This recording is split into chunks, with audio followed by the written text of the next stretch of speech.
Welcome to today's live stream, everybody. I am talking beginner tips for gym workouts and health and fitness. You know, we get a lot of different questions on our social networks and a lot of, you see me answering a lot about slap tears, about shoulder injuries, because that's something that so many people are just so desperate for the answers for, and it's something that I've fixed personally myself.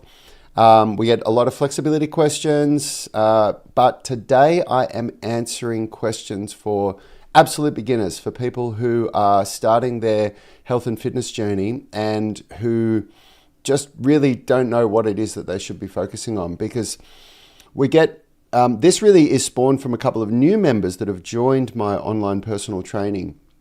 And, you know, they're asking all the questions that are making me think, wow, I need to give these answers, because if you get it wrong at the start, this is why so many beginners have this experience where they start a health and fitness journey and several weeks or several months in, they just haven't noticed the results that they want, and they stop training and they just rebound back to where they were. Especially with weight loss, you know, people that are trying to lose weight, it's so common that people have a weight loss result, like they'll lose some fat or they'll lose some weight, I should say, and I'll clarify that in a minute. And then statistically, within a year, people bounce right back to where they were before they started their fitness journey, and some. You know, there's a lot of there was so many examples on that show, The Biggest Loser, when it was big. I don't know if that still is even a thing over in the States or in Europe, but in Australia, I haven't seen The Biggest Loser for a while. But most of the contestants on that show just put back all the weight on within a year after losing it. And so I'll talk through that as well. And before I do, I'll just give you guys an opportunity, because what we're doing at the moment, recently our membership rates for our online personal training have increased to $79 a month. But Yanni and I thought, you know what, we're going to give all of our subscribers one last chance to lock in the old rate, which is $49 per month. We've made that available for the month of November for the first 20 people that jump on board, and we've had 9 people sign up in the last 4 days. So if you want to lock in that rate of $49 per month, then you need to head over to unitygym.com/UMS-discount. unitygym.com/UMS-discount, and you can lock in that sweet discounted rate where you get all your workouts done for you. You work with me online, you get one-on-one personal training, video reviews, ask as many questions as you want, everything that you need. All right, so I want to talk about weight loss first. I want to talk about what I'm going to say dangers, like the real dangers of doing weight loss without doing what I'm about to tell you. Like, it is catastrophic what happens in your body when you get this wrong. And I really do mean that. I'm not just using that as clickbait. Like, this is disastrous for your body if you do this and you get this wrong. So what happens, what most people do when they want to lose weight, the very first mistake that they make is they use the term "I want to lose weight" and not "I want to lose fat." You don't want to lose weight. You want to lose fat. That is very, very important to understand the difference, because weight loss shown on a scale could be muscle mass and fat mass. And research shows, like so many different research studies have showed, that when people lose weight via cardio and diet alone, so by basically reducing calories and or doing cardio. There's people that lose weight by just reducing calories, or people that do it by just doing cardio, or people that do a combination of both. They lose muscle mass and fat mass at the same rate. So if you look at the scales and you've lost 40 pounds, it is most likely that you've lost 20 pounds of muscle and 20 pounds of fat. And that is catastrophic for the body. The body does not want to lose muscle mass. And what happens is you go into starvation mode. And basically when you reintroduce calories and you get yourself back to a calorie neutral or a calorie surplus, which always happens, then you put on all the fat that you lost and some, because the body, you basically do long-term damage to your metabolism. Your metabolism takes such a nasty hit, and it's very, very hard to recover from it. It creates this really, really vicious cycle. And so what happens in contrast when you focus on fat loss with resistance training, so when you're lifting weights, when you're doing resistance training to build or at least to maintain muscle mass whilst you're also working on fat loss, that's when you can maintain your muscle mass and you can lose fat only. So it's very, very important to understand. That's the first thing to really get your head around as a beginner. That if you want to get in shape, like people want to get in shape, and usually what people mean when they want to get in shape, it's funny, as a fitness professional, we try to clarify what a lot of the layman terms mean. People talk about, I want to tone up. Tone up isn't a term that's used by any fitness professional. There is no such thing as tone up. Tone up is like it's a term that people use to describe a result that they want. But what you really want to do is you want to build muscle and you want to lose fat. And by building muscle, and you might be thinking, well, I don't want to be a bodybuilder, but what creates the tone in people's bodies, the tone, is more defined muscle. So it can be a small or a large increase in muscle mass and a reduction in fat mass as well. So, and to do that, like a lot of people start their fitness journey with a really false mindset, which is, I'm going to get in shape first before I go to the gym. I see this so often. People are really afraid to go to the gym first. They want to tone up. They want to lose weight before they go to the gym. But when they do that, it's always with cardio and calorie restriction. And then they go through this horrible they do this horrible damage to their body where they lose fat and muscle at the same rate. So they're losing muscle mass. So on the scales, they're looking at the scales and going, oh my God, I've lost 40 pounds. This is incredible. But because there's still so much fat on their body, they can't see that they've lost muscle and fat at the same time. And then when they go to the gym, they're in this state where their bodies have just been really hammered and their metabolism's been hit, and they've done this damage to their body that becomes very, very hard to turn around. And so what's much smarter, a much, much, much smarter way to lose weight and get in shape is to start resistance training from day dot. And you actually should, it's unadvisable to go below 150 to 250 calories a day of what your net calorie requirements are. So to lose fat, you don't want to go below 500 calories below what your body requires. And it's best to get 250 of those calories from exercise. So let's just say you need 2,000 calories a day to survive. If you ate 2,000 calories, but you exercised and burned 250 calories during that exercise, that's what I mean. So that creates a 250 calorie deficit. And then you can also go as much as a 250 calorie deficit from the food that you eat. So going down to 750 calories, but much more than that, and you will lose too much muscle mass. And I much prefer to get people to aim for about a calorie neutral and to aim for 250 to 500 calorie deficit. So don't be looking at starting your health and fitness journey by focusing on weight loss, by nutrition and cardio alone. It will be catastrophic for you. It's going to create long-term damage to your body that is going to be very, very, very, very hard to ever recover from. And this is why people just yo-yo with weight loss. They lose weight and then they put it back on. Then they lose weight, then they put it back on. And before I get off the weight loss topic, I'll say this.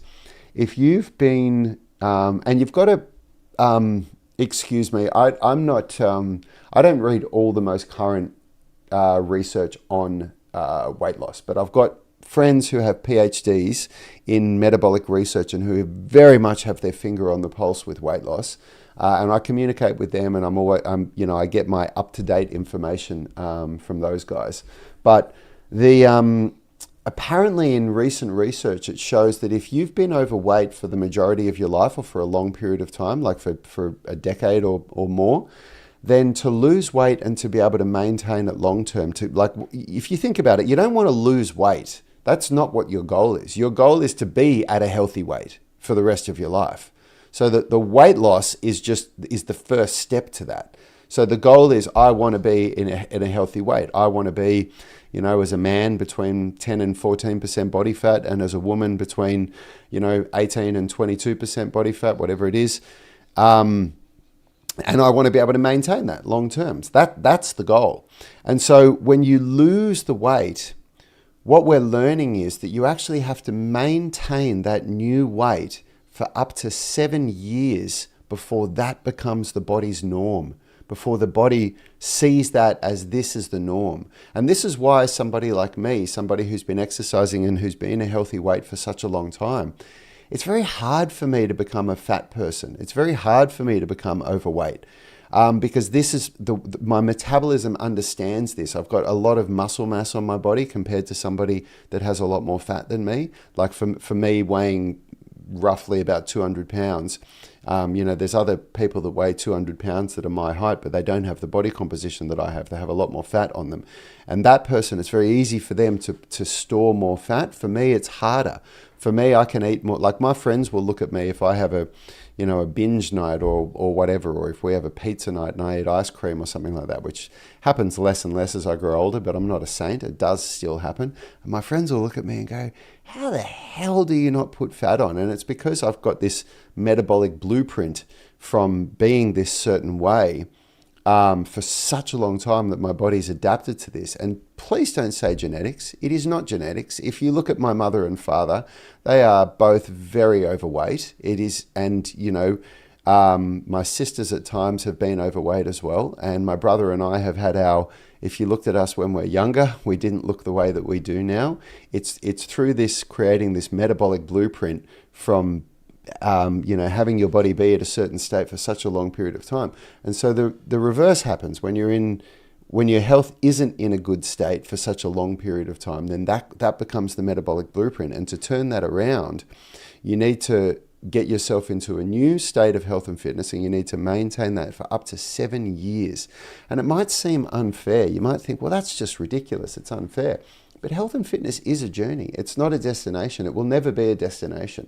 It's always been a journey. It's something that you do as part of your lifestyle. It's something that you work on, and it's just like going to work. It'd be like saying, I'm going to go to work and I'm going to hit this destination with my work where I never have to work again, and I've got all the money in the world and I don't need to do it. How many people do you know that ever achieve that, Or the same thing with your kids, with your spouse, where you say, I'm going to work on my relationship with my, husband or wife, and I'm going to get to a point where their love tank feels completely full, and they don't need me to show them any gestures of love anymore, and I can just put all my attention on me, and they'll stay with me and feel fulfilled for the rest of their life. When does that happen in your relationship? Never.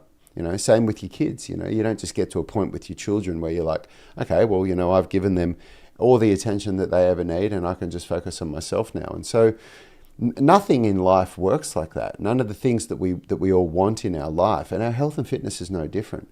And I think, unfortunately, we've come to a point, as a whole, like in Western society at least, where people approach health and fitness like it's a goal, like it's something that I get to this goal and then I can stop and I'm done and I've achieved it. And so, my next tip for beginners when you're getting, when you're starting this health and fitness journey is approach it as a journey. It's not a destination. It's not a goal, because the goal mentality, it sets this mindset of like this all or nothing mentality where people approach their health and fitness like, I've got a goal and I'm going to work on it until I achieve it. I'm going to give it everything I've got until I get there. And so they're going to the gym and they're doing runs and they're changing their diet and they're not drinking alcohol. And these are all good things that healthy and fit people do, but they're huge steps for somebody that isn't yet healthy and fit to do all of this at once. And it's just not sustainable to go from where you were to that point and maintain that long term. And then what happens is the problem with goals is people either achieve them or they don't, and both of them are a problem. You might think, why is it a problem to achieve your goal? Because when you achieve the goal, you're not motivated anymore to train. And the best example of that is people that set a goal to run a marathon.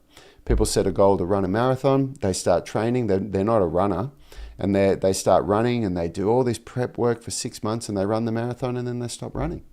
The goal isn't run a marathon, the goal is become a runner. Becoming a runner means you're a runner now. You go running several times a week. And then when the marathon comes around, run the marathon, but you're still a runner, So and then if you don't achieve the goal, well, of course, that's majorly deflating and demotivating, and then people lose hope and, lose interest. So instead of being focused on that goal, the goal is the spark that ignites the fire that gets you going.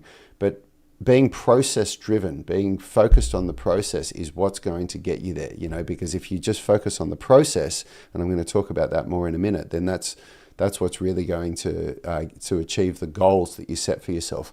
And so this person that starts their fitness journey, they're not healthy, they're not fit, they've got these lofty goals, these big, hairy, audacious goals that they want to achieve, and they've gone all in. They're going to the gym, they're running, they're doing cardio, they've changed their diet, they're not drinking alcohol, they're doing all of these big things. And what happens is very, very, very quickly, that just becomes too hard. It's very hard to maintain major changes like that. And there's several reasons, but one of the biggest reasons is, John Lennon, I love that John Lennon's saying, life is what happens when we're busy making other plans. So, you've made these incredible plans that if you stick to, you're going to get an incredible result. But then there's this thing called life that just happens, and work gets busy. Your kids decide that they want to start a new sport, and all of a sudden you're doing, 2 more sport days during the week. Your spouse is ill and they can't do school drop off and pick up, and you have to take them. There's just so many things that happen in life that get in the way of those of that process that you've created for yourself. And so then the vast majority of people, this is the all or nothing mentality. They see that they can't do the health and fitness plan that they intended to stick to, that they started, that they were so sure was going to get them to where they wanted. And all of a sudden, it's just too much for them and they stop it all. It's like, I'm either going to do it all or I'm going to do nothing. And so here's how you get around that. What we do at Unity Gym and with our online personal training members is we teach people that some is better than none. And I get asked this a lot by our new members, this workout's taking me 60 minutes and sometimes I can't do it, and I just, I've skipped 3 workouts this week. How do I get this done? Approach your training where it doesn't matter how much you do, but you do some every day that you intended to do it.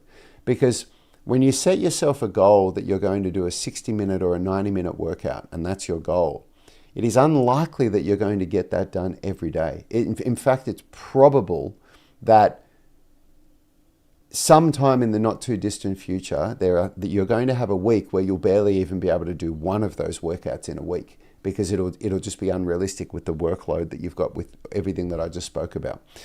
So you set yourself a goal of a minimum daily workout.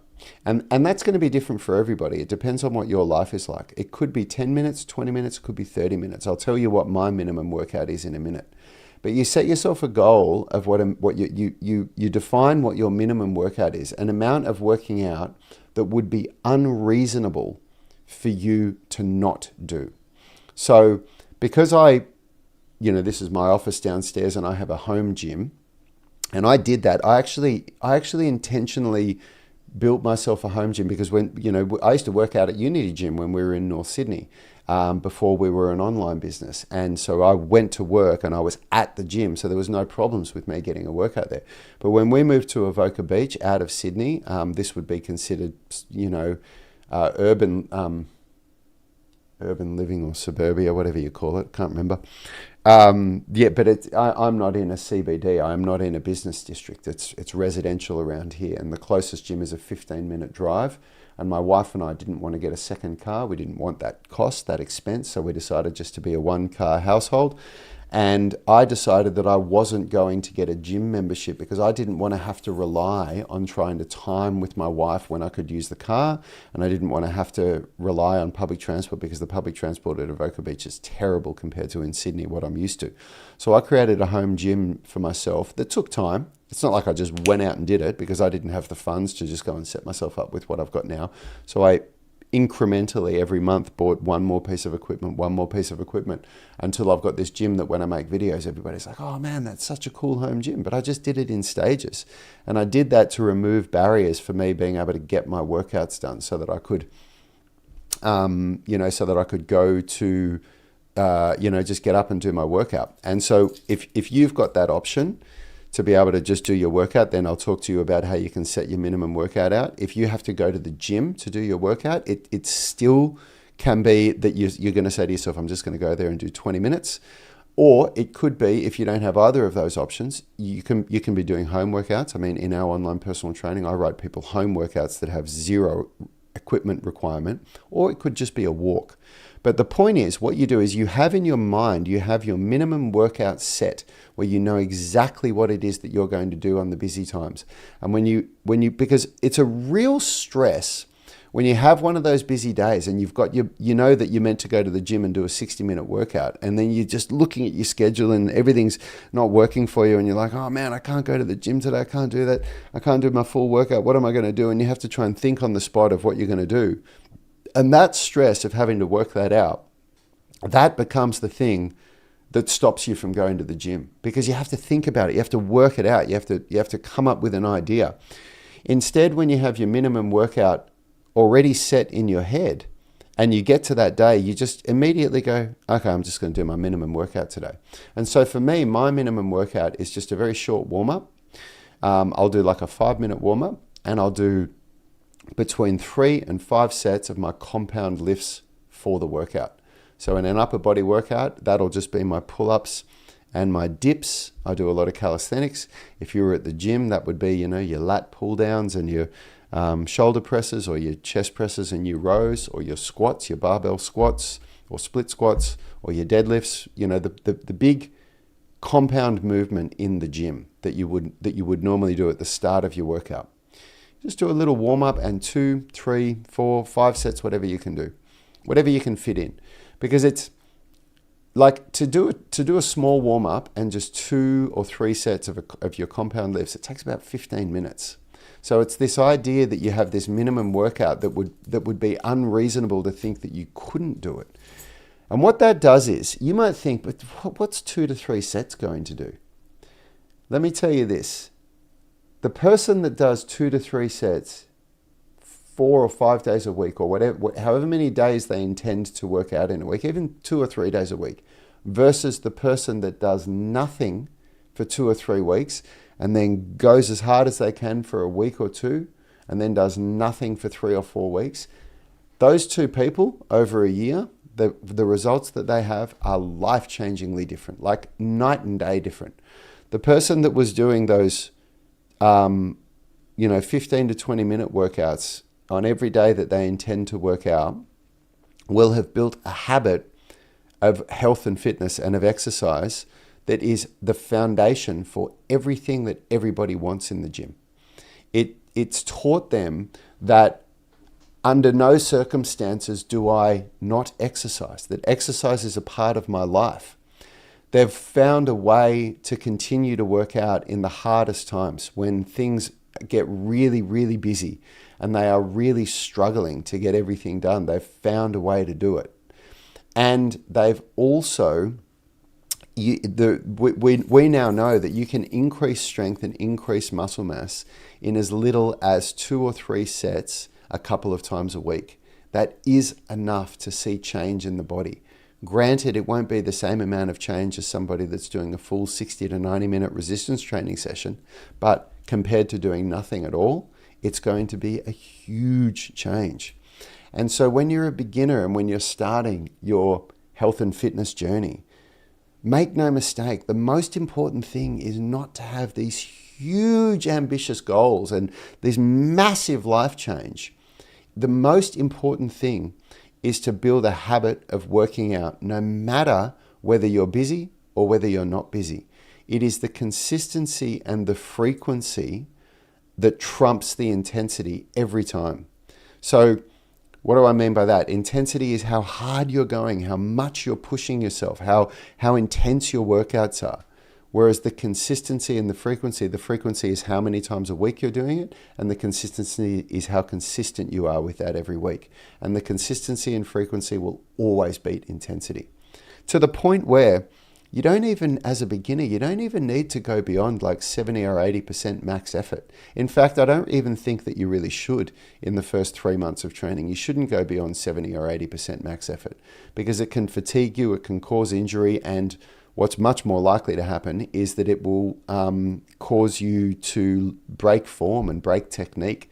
When you're a beginner, one of the most important things as a beginner is to learn correct technique, because if you learn incorrect technique and that's how you build strength up, you will guaranteed hit a glass ceiling where you can't get beyond. This is why so many people who want to learn how to do pull-ups, it doesn't matter how hard they try and how much they work on, trying to do pull-ups, they'll never be able to do them because they never did the grassroots work. They never learned how to control their shoulders properly. They never developed good scapular depression. They never learned how to activate their lats in the pull-up. All they did was grab onto the bar and try and pull up. And so the best they can ever do after months, years of trying is barely get their chin above the bar. They still can't do one chest to bar pull-up. That's just an example. But the technique is so important. And so when you're in those early phases and you're pushing yourself to failure in your workouts, you're not focusing on technique optimization. You're just focusing on how hard you're going.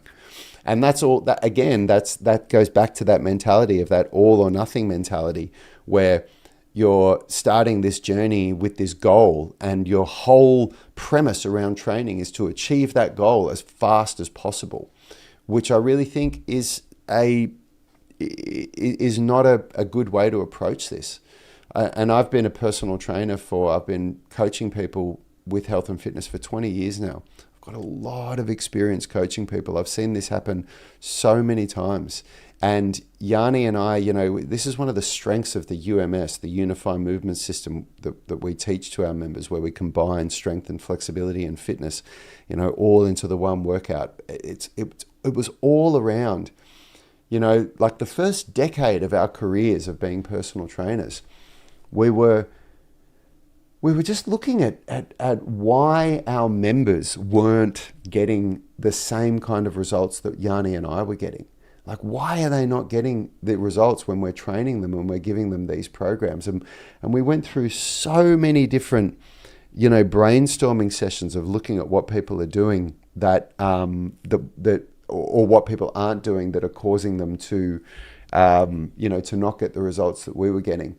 And one of the things that really stood out to us was that we were working out daily. We were working out Monday to Friday. And a lot of our members were coming to the gym 3 times a week, and that was it. And it was our fault, because we would have to charge to honest to God, to even be able to make ends meet as a personal trainer in Australia. So I don't know what the conversion rates are and the cost of living is overseas. But in Australia, we had to charge between $120 and $150 per session. And so when new members would join with us, and we knew that, they'd say, I want to build muscle, I want to do this. And we'd say, look, you're going to need to train 3 days a week with us if you want to achieve those goals. And they'd go, great, and they'd do it. Because 3 days a week was $450.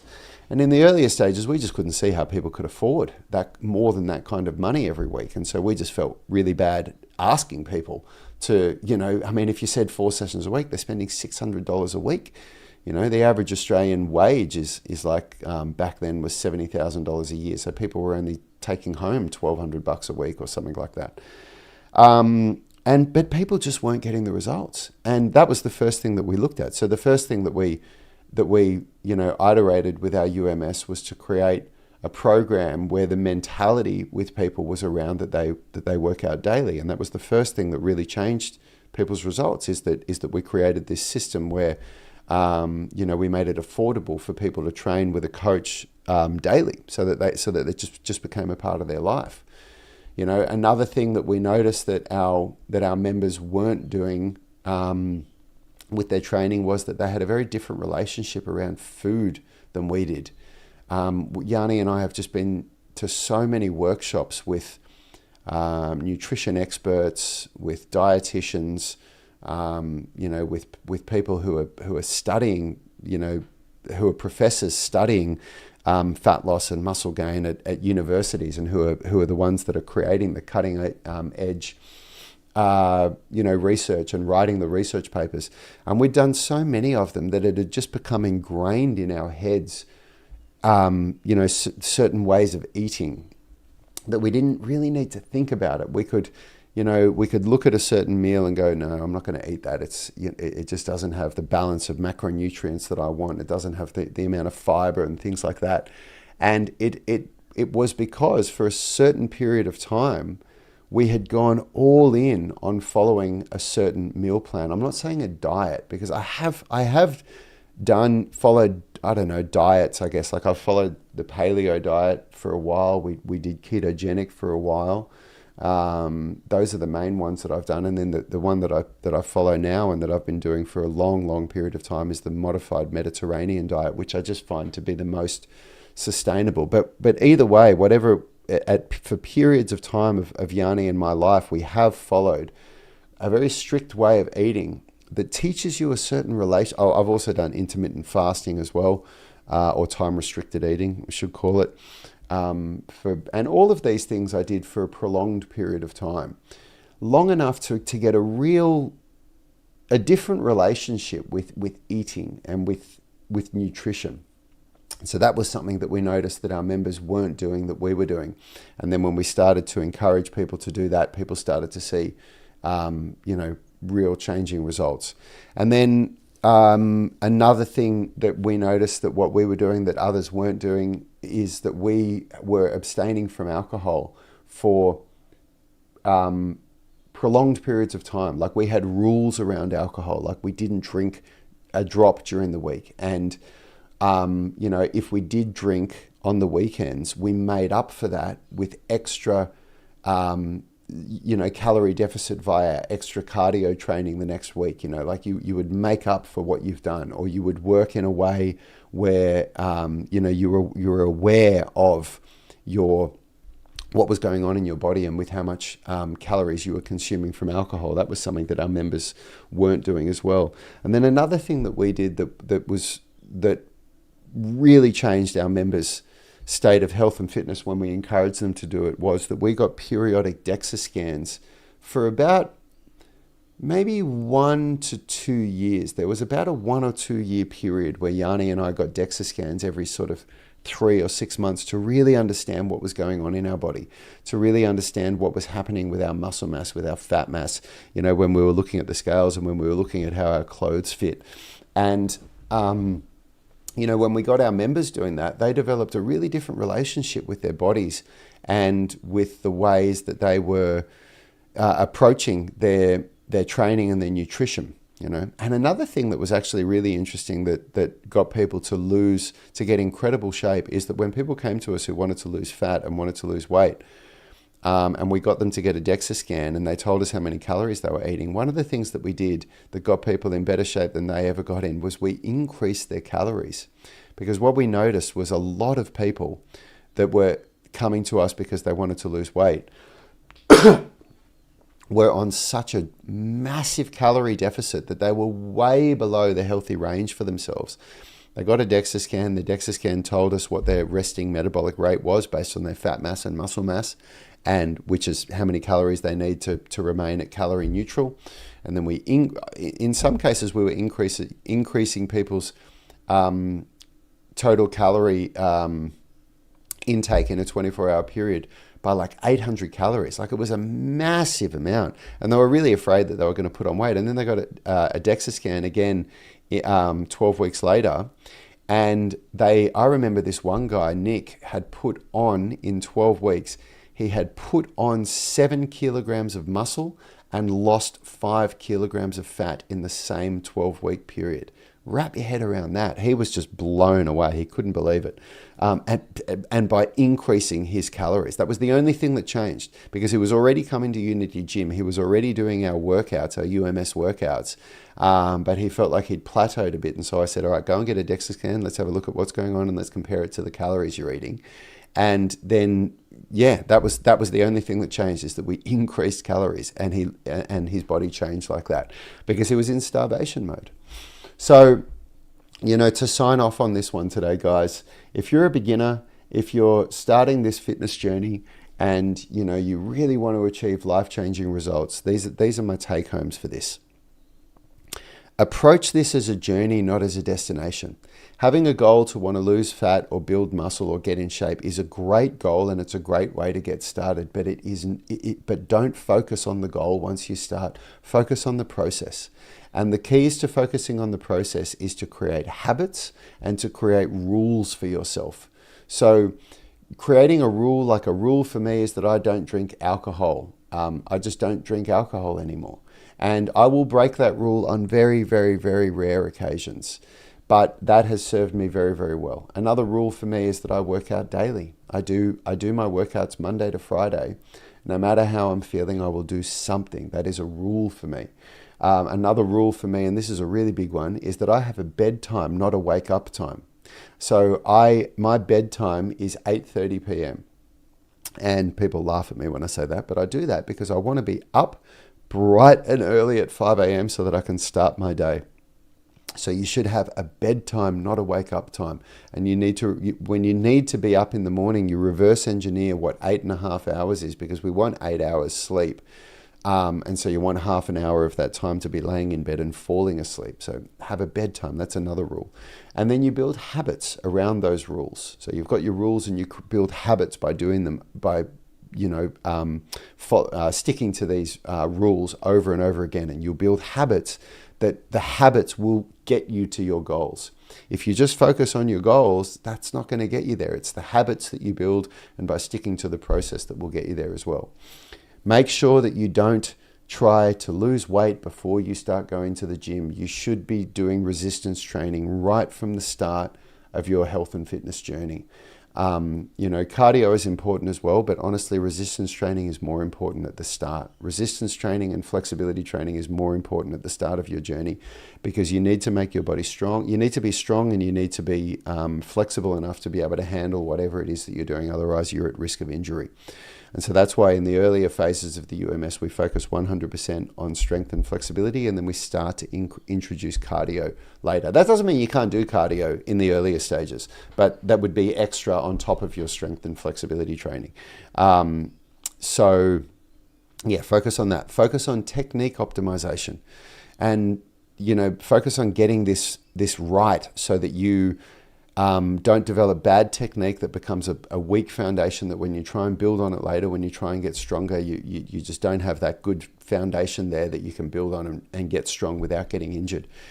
And, follow a program that works. Like, you could be doing all of this stuff, but if you're following an ineffective program, that is not going to get you there. I love this saying, rowing harder in the wrong direction will not get you there any faster. If you're in a boat and you need to go that way, and you're rowing as hard as you can going that way, you ain't going to get there any quicker. So, and if you guys need help with that, I highly recommend that you jump on this offer that we're doing. Our UMS online personal training is now $79 a month, but for this month, we have given you guys one last opportunity to get it at the old rate of $49 per month. And if you want to get that, go to unitygym.com/UMS-discount. And we've made 20 memberships available. We've already sold 9 of them this week, so we've got 11 left. So jump on that. And if you guys have any questions for me, if you guys have any ideas for videos that you want me to do for live streams, then you can put them in comments on my videos or on my posts, and I will make a live stream on the topics that I think I can add value to people's lives for. So I really hope that you got something out of this. Thank you so much for watching, and I will see you all next week. Have a great week.